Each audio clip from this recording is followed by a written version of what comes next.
Poglejmo v Sveto pismo. Bog pokliče Samuela.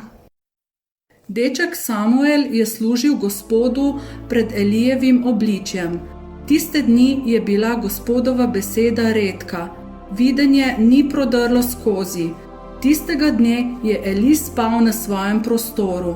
Njegove oči so začele pešati, ni mogel videti. Božja svetilka še ni ugasnila in Samuel je spal v Gospodovem svetišču, kjer je bila Božja skrinja. Tedaj je Gospod poklical Samuela. Samuel, Samuel. Tukaj sem. Je rekel. Tekel je k Eliju in rekel. Tukaj sem, kaj ti klical si me? Nisem klical. Je rekel Eli. Vrni se, spi. Šel je in zaspal.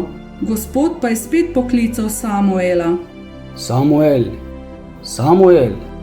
Samuel je vstal, šel k Eliju in rekel. Tukaj sem, kaj ti klical si me? Nisem klical, moj sin. Je rekel. Vrni se, spi. Samuel namreč še ni poznal Gospoda in Gospodova beseda se mu še ni razodela. Gospod pa je spet tretjič poklical Samuela. Samuel, Samuel.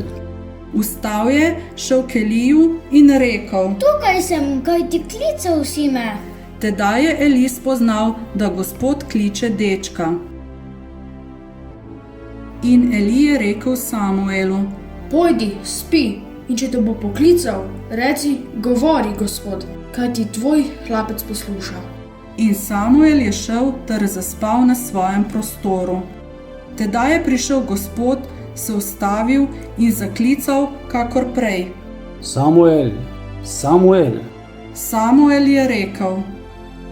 Govori, tvoj hlapec posluša.